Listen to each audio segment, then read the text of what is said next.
السلام علیکم، کیسے ہیں آپ سب؟ امید کرتی ہوں کہ آپ سب ٹھیک ٹھاک ہوں گے۔ اگر آپ نے میرا چینل ابھی تک سبسکرائب نہیں کیا تو کائنڈلی میرا چینل سبسکرائب کر دیں، ویڈیو کو لائک کر دیں اور کامنٹ کر دیا کریں۔ تو چلیے آئیے شروع کرتے ہیں اس دوسرا کا نیکسٹ پارٹ۔ پاکستان میں رابطے کی ہر کوشش تقریباً ناکام رہی تھی۔ شیرازی مینشن سے تو اعظم شیرازی نے ان کا رابطہ مکمل طور پر منقطع کروا دیا تھا۔ فارس سے متعلق کوئی بھی بات یا خبر ان تک نہیں پہنچ سکتی تھی۔ وہ پاکستان میں کیسا تھا، کس حال میں تھا، اپنے ہاسٹل میں ایڈجسٹ ہو پایا تھا یا نہیں، فکر اور پرواہ کی لے پر اٹھتے کسی بھی سوال کا کوئی جواب نہیں مل سکتا تھا۔ انہیں اپنی زندگی ایک دم سے بہت ادھوری سی لگنے لگی۔ رحم بھرا دل ایک ماں کا دل تھا، تڑپ بھی ویسی ہی رکھتا تھا۔ بچے کی جدائی میں بے قراری ان کے انگ انگ سے جھلکتی تھی۔ حالات کو بدلا نہیں جا سکتا تھا، نہ ہی زندگی کو روکا جا سکتا تھا۔ انہیں اپنی ذات سے جڑے دوسرے رشتوں کا بھی خیال رکھنا تھا، اپنا بھی خیال رکھنا تھا۔ اس غم اور پریشانی سے نکلنے کے لیے انہوں نے خود کو زندگی میں مصروف رکھنے کی صحیح کی تھی۔ اپنا اسٹوڈیو ترتیب دیا، اپنے تخیل کی دھار پر بکھرے رنگوں کو چنا اور اپنے پہلے سولو ایگزیبیشن کی تیاری شروع کر دی۔ وہ اپنے ذہن کو بھٹکانا چاہتی تھیں، تمام تر فکر اور اندیشوں کو سلانا چاہتی تھیں۔ فارس پاکستان میں اکیلا ہے، اس خیال سے جو تکلیف پہنچتی تھی، اس تکلیف کو دبانا چاہتی تھیں۔ وہ ایک لینڈ اسکیپ آرٹسٹ تھیں، رنگوں سے قدرتی مناظر تخلیق کیا کرتی تھیں، قدرتی مناظر میں زندگی کا رنگ دکھاتی تھیں، سبزہ بہار، اونچے لمبے پہاڑ، وادیاں، پوری رات کا خوبصورت چاند اور پھولوں کے دل فریب نظارے۔ انہیں رنگ بھلے لگتے تھے، مگر اب تو جیسے ان کی ہر پینٹنگ گہرے بھورے، سیاہ اور مبہم رنگوں کا امتزاج ہو گئی تھی۔ توجہ کا مرکز اب حماد تھا۔ وہ اسے اپنی طرف سے پورا وقت دیتی تھیں، اس کی ہر بات سنتی تھیں، اس کا ہر لحاظ سے خیال رکھتی تھیں۔ مگر پھر بھی حماد کو لگتا تھا ممی کہیں کھو گئی ہیں، اسے سن نہیں رہیں، اسے دیکھ نہیں رہیں۔ شاپنگ کے لیے جاتی تو بے دھیانی میں کچھ نہ کچھ فارس کے لیے بھی دیکھنے لگ جاتی۔ مارکرز، ڈائریز، چھوٹے سائز کی آرائشی کاریں جو وہ اکثر اپنی رائٹنگ ٹیبل پر سجائے رکھتا تھا، کتابیں، رجسٹرز، ریموٹ کنٹرول کارز، انہیں جہاں بھی جو چیز پسند آتی وہ اس کے لیے لے لیتی۔ گھر آ کر وہ کتنی ہی دیر تک ان چیزوں کو ہاتھوں میں لیے بیٹھی رہتی۔ وہ بڑا ہو جائے گا اور یہ چیزیں اس کے لیے چھوٹی ہو جائیں گی، غیر اہم، غیر ضروری، اور اس کی پسند کے ہر دائرے سے باہر نکل جائیں گی۔ انہیں افسوس ہوتا، گزرتے وقت سے خوف آتا۔ کچھ بھی خریدتے وقت جو ایکسائٹمنٹ ہوتی وہ گھر آ کر غم میں بدل جاتی۔ وہ چیزیں ان کے ہاتھوں سے پھر آغوش میں ہوتی، سینے سے لگ جاتی، جیسے وہ فارس کو خود میں سمیٹا کرتی تھیں۔ اس کی مسکراہٹ یاد آتی، اس کی آنکھوں کا رنگ یاد آتا، اس کے چھوٹے چھوٹے ہاتھوں کا اپنی ہتھیلیوں پر ٹھہرنا یاد آتا۔ وہ لمحے، وہ وقت اور خوبصورت یادیں ماضی ہو کر انہیں زیادہ تکلیف پہنچانے لگی تھیں۔ کبھی ایسا بھی ہوتا ہے کسی فرحت کے موقع پر، جہاں ہجوم برپا ہو، کسی تقریب کے دوران اچانک لب ٹھہر جائیں، زباں خاموش ہو جائے، وہاں سے پھر دبے پاؤں اچانک لوٹ آنا ہو، کھلی آنکھوں سے بستر پر محض لیٹے ہی رہنا ہو، دل ناداں ایسے ہو کہ جیسے درد جاگا ہے جو سینے سے اٹھے اور دل کے اندر تک چلا جائے، مسرت کہہ کہے اور آرزویں یوں مچلتی ہوں، کسی دھوئیں کی مانند آسمانوں میں بکھرتی ہوں۔ اسی ساتھ میں دانستہ مسلسل رونے لگ جاؤ، تمہیں معلوم ہی ہوگا کبھی ایسا بھی ہوتا ہے۔ مہینے کے آخر میں وہ حماد کے ساتھ مال گئی تھیں، اس کے دوست کی پارٹی تھی اور وہ اپنے لیے نئے کپڑے خریدنا چاہتا تھا۔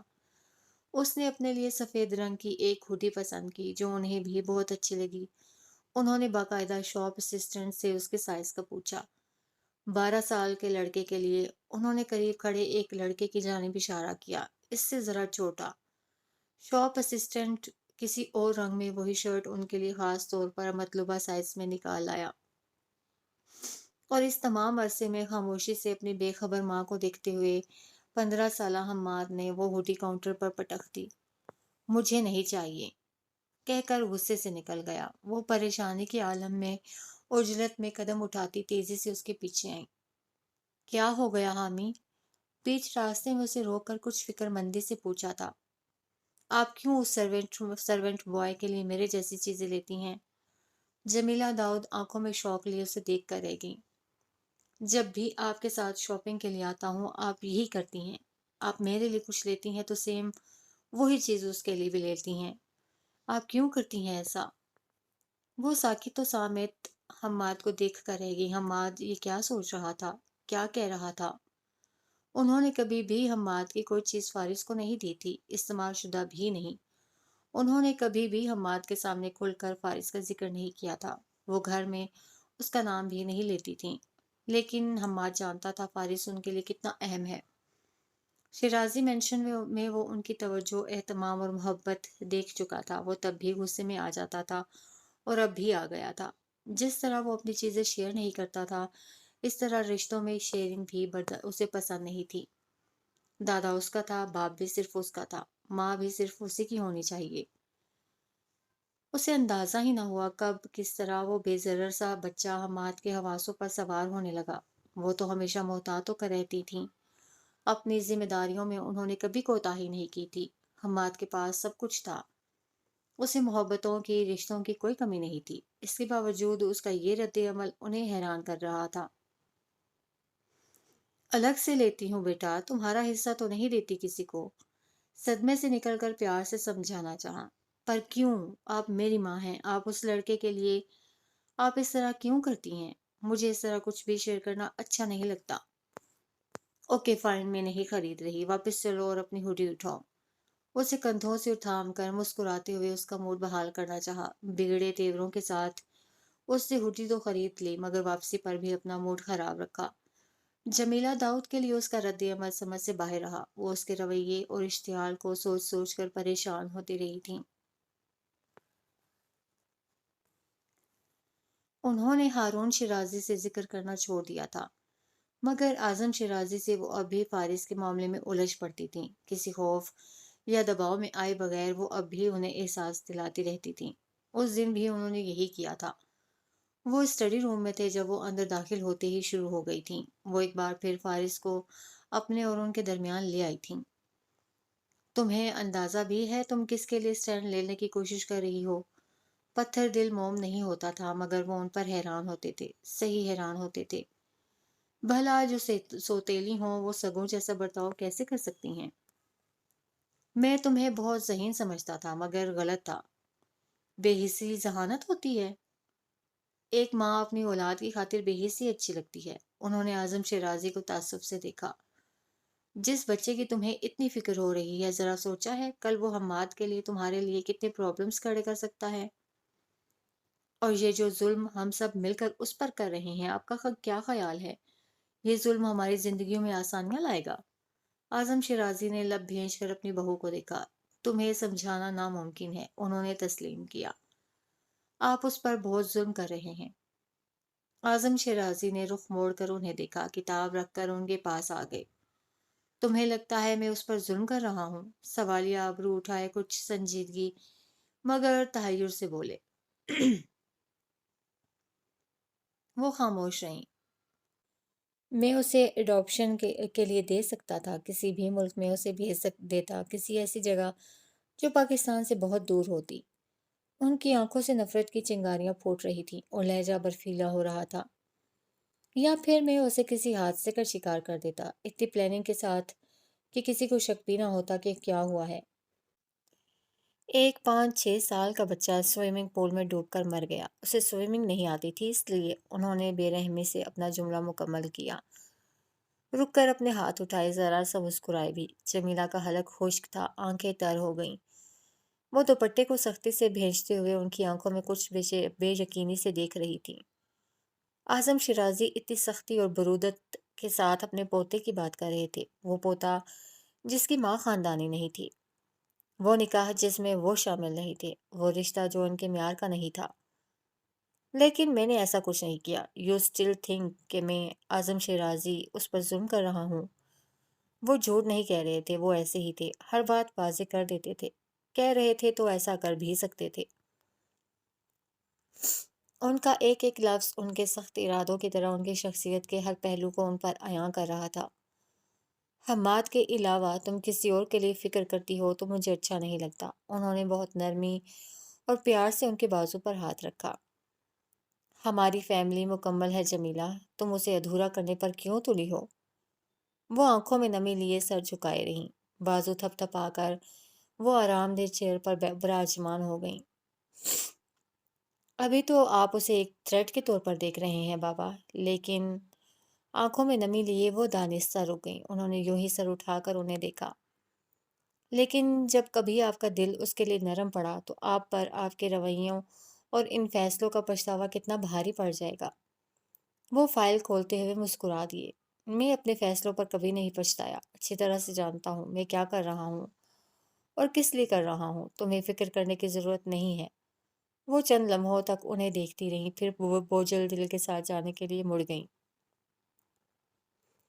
ہاں، وہ کیوں پچھتائیں گے جب اسے اپنا خون تسلیم ہی نہیں کیا تو؟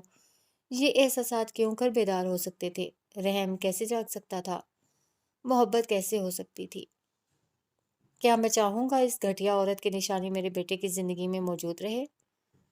فارس کی پہچان ان کے نزدیک صرف اور صرف اس کی ماں تھی۔ وہ آرزو جہانگیر کا خون، آرزو جہانگیر کا بیٹا تھا۔ اس دن کے بعد سے انہوں نے دوبارہ کبھی اعظم شیرازی سے فارس سے متعلق کوئی بات نہیں کی تھی۔ اعظم شیرازی امریکہ آتے تو 2-3 ماہ گزار کر ہی جاتے۔ فیملی گیدرنگز، آؤٹنگز، کچھ آفیشلز کے ساتھ ڈنر، کچھ تقاریب میں شرکت کرتے، میٹنگز اٹینڈ کرتے اور چلے جاتے۔ حماد شیرازی میں ان کی جان اٹکی تھی، وہ خاص طور پر اس کے لیے آتے تھے۔ شیرازی انٹرپرائزز کا ہیڈ کوارٹر پاکستان میں تھا تو وہ زیادہ تر پاکستان میں ہی رہنا پسند کرتے، مگر جب بھی آتے ان کی ایک مخصوص سی روٹین ہمیشہ انہیں الجھا دیتی۔ وہ ویکینڈ پر خصوصاً پاکستان کال کرتے، ہر ایک رپورٹ لیتے، مختصر اور جامع بریفنگ، مگر آغا علی سے ہمیشہ ان کی تفصیلی بات ہوتی۔ وہ فون کان سے لگائے خاموشی سے سنتے جاتے اور آخر میں چند ایک حکم ہوتے اور کچھ ضروری باتیں۔ وہ اچھی طرح سے جانتی تھی فارس کی تمام تر ذمہ داریاں انہوں نے آغا علی کو سونپی تھیں، اور یہ طویل کالز بھی اسی سلسلے کی ایک کڑی تھیں۔ انہیں ہرگز علم نہیں تھا کہ وہ فارس کے معاملات اس طرح سے دیکھتے ہیں، اس پر ایسے اور اس طرح نظر رکھتے ہیں۔ کیا ایک 13 سال کے لڑکے سے انہیں واقعی میں کوئی خطرہ پیش آ سکتا ہے؟ وہ سوچتی اور حیران ہوتی۔ یہ ان کا رویہ ہی تو تھا جو فارس کو شیرازی خاندان سے متنفر کر رہا تھا۔ نفرت کی جڑ ان کی وجہ سے مضبوط ہو رہی تھی۔ اناد کی یہ دیوار ان کی ہی وجہ سے قائم ہو رہی تھی، اور انہیں یہ لگتا تھا کہ خطرہ فارس کی طرف سے ہوگا۔ پہل تو وہ خود کر رہے تھے، وہ اس معصوم دل میں عداوت کو خود اپنے رویے اور فیصلوں سے پروان چڑھا رہے تھے۔ انہیں یہ بات سمجھ میں کیوں نہیں آتی تھی؟ کسی کو آپ نفرت دیں تو بدلے میں وہ آپ کو محبت تو نہیں دے گا بابا، انہوں نے بغیر کوئی حوالہ دیے یوں ہی کہہ دیا۔ وہ مین ہٹن بیچ پر ٹہل رہے تھے جب حماد کے ان سے قدرے دور ہونے پر جمیلہ داؤد نے کہا۔ انہوں نے گردن موڑ کر اپنی بہو کو دیکھا۔ تمہیں کیوں لگتا ہے مجھے اس 3rd کلاس عورت کے بیٹے سے کوئی محبت چاہیے؟ ان کا لہجہ ایک دم سے استہزائیہ ہوا تھا۔ آپ بہت غلط کر رہے ہیں، نہ چاہتے ہوئے بھی کہہ گئیں، سر جھکا کر، نظریں گرا کر۔ یہ تو وقت ثابت کرے گا میں کتنا صحیح اور کتنا غلط ہوں۔ جیبوں میں ہاتھ ڈالتے وہ دھوپ میں بالکل سامنے دیکھنے لگے۔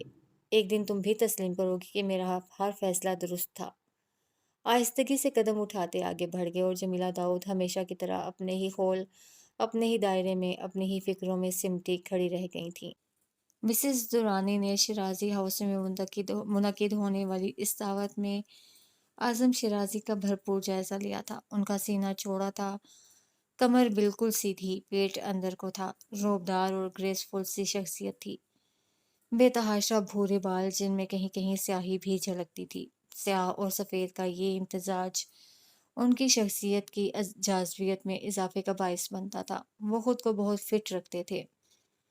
انہیں دیکھ کر آج بھی کئی خواتین کے دل دھڑک اٹھتے تھے۔ ان کا خیال تھا کہ آج بھی اگر وہ ان کے رشتے کی بات کریں گی تو انہیں بہترین سے بہترین رشتہ مل سکتا ہے۔ کھانے کی میز پر انہوں نے ایسے ہی ذکر چھیڑا تو وہ ہنس پڑے۔ جمیلہ انہیں دیکھ کر رہ گئیں۔ گو کہ ان سے ناراض تھیں اور بہت کم بات کرتی تھی، مگر مسز درانی کی بات پر وہ جس طرح ہنسے وہ انہیں نظر انداز نہیں کر سکیں۔ وہ انہیں اپنی شخصیت سے کچھ مختلف سے لگے۔ وہ بہت کم ہی ہنسا کرتے تھے، زیادہ تر ان کے تاثرات صرف حماد کی موجودگی میں ہی خوشگوار ہوا کرتے۔ کیا میں آپ سے کوئی غلط بات کہہ رہی ہوں جو آپ اس طرح ہنس رہے ہیں؟ بھائی آپ کو کوئی خاتون انکار نہیں کرے گی، لکھوا لیں مجھ سے۔ اس اسٹیٹس اور جائیداد کے ہوتے ہوئے واقعی میں کوئی خاتون انکار نہیں کرے گی۔ ہارون ایک لمحہ کے لیے ساکت ہوا تھا۔ چمچ ہاتھ میں لیے اس نے ذرا سی نظر اٹھا کر باپ کو دیکھا۔ کوئی ایسی خاتون آپ کو مل جائے جسے آپ یہ بتائیں کہ میں خالی ہاتھ ہوں، میرے پاس کچھ نہیں ہے، وہ پھر بھی میرے ساتھ رہنے پر آمادہ ہو جائے، اس لیے کہ میں اپنے اصولوں کا پابند اور اپنی بات پر قائم رہنے والا انسان ہوں، تو پھر کچھ سوچا جا سکتا ہے۔ معمول کے برعکس وہ کچھ خوشگوار موڈ میں لگ رہے تھے۔ تو آپ یہ کہیے نا آپ شادی ہی نہیں کرنا چاہتے؟ مسز درانی برا مان گئی۔ سبھی ہنس پڑے ماں سوائے ہارون شیرازی کے۔ اعظم شیرازی مبہم سا مسکراتے ہوئے اپنی پلیٹ پر جھک گئے۔ جمیلہ نے بھی نظر ہٹا لی کہ جانتی تھیں اشارہ کس طرف تھا۔ وہ ابھی تک ہارون شیرازی کی اس غلطی کو معاف نہیں کر پائے تھے۔ آج بھی آرزو جہانگیر کا وجود ان کے درمیان آ جاتا تھا، فارس کی صورت، ماضی کی صورت، اور شاید یہی وجہ تھی کہ ہارون کو دن بدن شدت سے اپنی اس غلطی کا احساس ہو رہا تھا جو اس نے محبت میں مجبور ہو کر ڈالی تھی۔ وہ نکاح جو اس کا آرزو جہانگیر سے ہوا تھا، وہ رشتہ جو 8 سال تک قائم رہا تھا، وہ محبت جو پیسوں کی عوض اسے چھوڑ کر گئی تھی، وہ پیسے جو اعظم شیرازی نے اسے آفر کیے تھے۔ حقیقت دیر سے ہی صحیح مگر ہارون شیرازی پر کھل گئی تھی۔ پہلے صرف اس بات کا غصہ تھا کہ آرزو نے طلاق لے لی تھی، اب اس بات کی نفرت تھی کہ اس کے باپ سے معاہدہ کر کے لی تھی۔ اس دن ہارون شیرازی کا غصہ اور اشتعال دیکھنے لائق تھا۔ یہ تو ایک سمپل سا ٹیسٹ تھا، میں دیکھنا چاہ رہا تھا وہ عورت تمہارے ساتھ کتنی مخلص ہے۔ اعظم شیرازی ایک مختصر سا جملہ کہہ کر بری الذمہ ہو گئے، اور وہ چاہ کر بھی نہ اختلاف کر سکا تھا نہ ہی کوئی احتجاج۔ محبت نے اسے توڑا تھا اور بہت بری طرح سے توڑا تھا۔ اعظم شیرازی پاکستان جا رہے تھے۔ روانگی کے وقت جمیلہ داؤد نے ایک بیگ الگ سے تیار کر کے انہیں دے دیا۔ یہ فارس کے لیے ہے۔ انہوں نے سوالیہ ابرو اٹھائی تو جواب دیا۔ کچھ دیر تک وہ اپنی جگہ کھڑے رہے۔ اس کا کیا کروں؟ اس تک پہنچا دیں۔ حماد اپنے دوستوں کے ساتھ آؤٹنگ کے لیے گیا ہوا تھا، اندر داخل ہوا اور اپنی جگہ رک گیا۔ وہ اس کی موجودگی سے قطعی بے خبر اعظم شیرازی کی طرف متوجہ تھیں۔ تمہیں اتنا یقین کیوں ہے کہ میں یہ سامان اس تک پہنچا دوں گا؟ چیزوں سے کیا فرق پڑتا ہے، ان کا انتظام تو آپ نے بھی خوب کر رکھا ہے۔ وہ نوٹ کر رہے تھے کہ وہ پہلے کی طرح کھل کر ان سے بات نہیں کرتی تھیں، اور ان سے تو فارس کا ذکر کرنا بھی تقریباً چھوڑ دیا تھا۔ ضروری نہیں کہ میرا نام لیں، بس پہنچا دیں۔ اعظم شیرازی کی نظر ان کے عقب میں حماد پر پڑی تو سنجیدہ سے تاثرات ایک دم سے نرمی میں ڈھلے۔ بیگ سے نظر ہٹاتے اس کے پاس چلے گئے۔ آپ جا رہے ہیں بابا؟ وہ ان کی باہوں میں سما گیا۔ اس کی پیشانی کا بوسہ لیا، اس کے بالوں کو بھی بکھیر دیا۔ میں بھی آپ کے ساتھ پاکستان جانا چاہتا ہوں، پر ڈیڈ، وہ کچھ مانے تب نہ۔ تمہارے ڈیڈ کو بھی میں ہی منع کرتا ہوں۔ جمیلہ نے وہ بیگ ان کے سوٹ کیس پر رکھ دیا۔ حالات کچھ بہتر ہو جائیں تو پھر ہی پاکستان آنا۔ اگلے سال کا وعدہ کر کے جائیں کہ آپ یہاں نہیں آئیں گے بلکہ میں آپ کے پاس آؤں گا۔ وعدہ، انہوں نے کہا۔ جمیلہ داؤد اور حماد شیرازی سے مل کر وہ باہر چلے گئے۔ ملازم مستعد تھے، باہر ان کی گاڑی بھی تیار کھڑی تھی۔ سیاہ بیگ ان کے سوٹ کیس ہینڈل کے ساتھ اٹکا رہ گیا تھا۔ جمیلہ داؤد بھاری دل کے ساتھ بیرونی دروازے کے سٹیپس پر کھڑی تھیں۔ البتہ دادا کے جاتے ہی حماد کے تاثرات پل بھر میں بدلے تھے۔ آنکھوں میں خفگی سی آ گئی تھی۔ وہ جانتا تھا سیاہ بیگ میں کیا تھا اور کس کے لیے تھا۔ امریکہ میں یہ ان کا تیسرا سال تھا۔ اعظم شیرازی کے بزنس پارٹنر فواد خاکوانی کے بیٹے کی شادی تھی۔ انہیں بھی خصوصاً مدعو کیا گیا تھا۔ اعظم شیرازی نے فون پر رابطہ کر کے ٹکٹ کی بات کی تو کچھ دیر تک تو انہیں اپنی سماعت پر یقین ہی نہیں آیا۔ خوشی سے آنکھیں نم ہو گئیں۔ حماد ایک ماہ پہلے ہی اپنے دادا سے ملنے پاکستان گیا ہوا تھا۔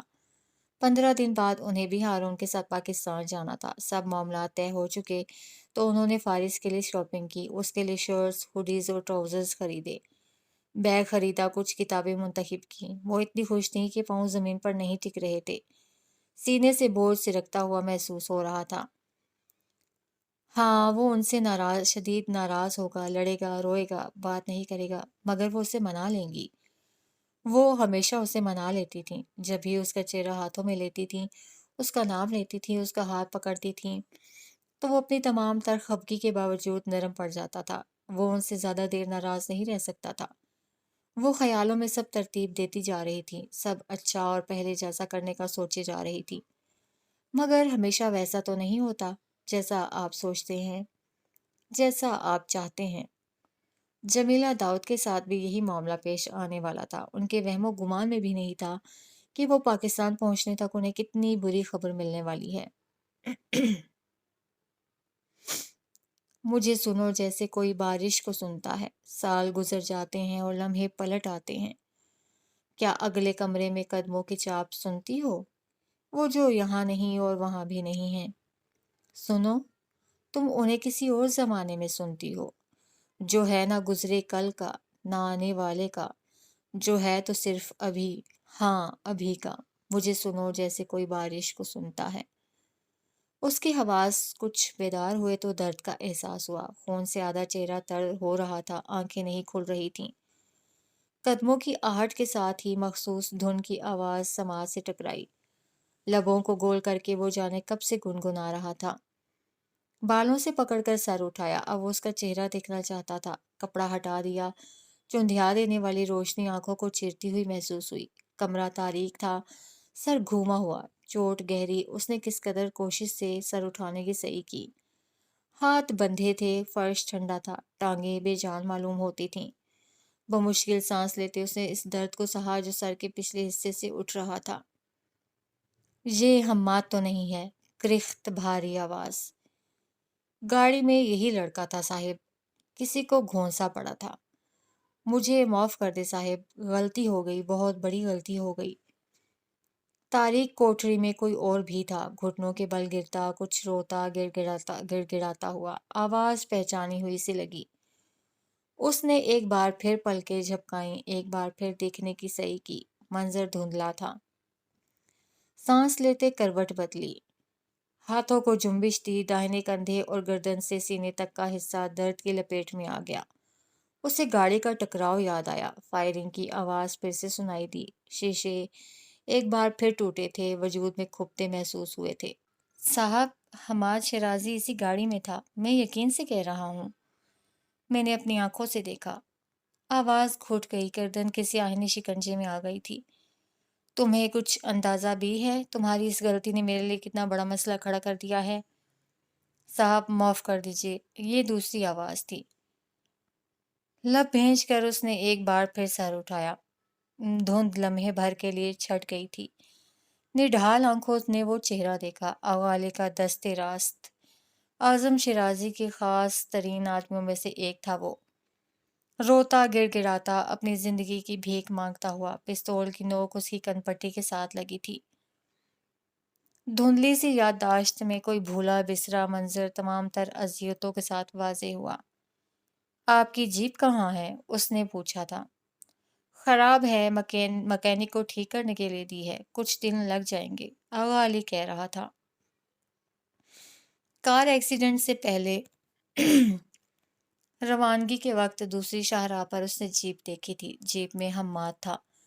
اس کی گاڑی بدلی گئی تھی، اسے بحفاظت کہیں پہنچانے کے لیے اس کی زندگی داؤ پر لگائی گئی تھی۔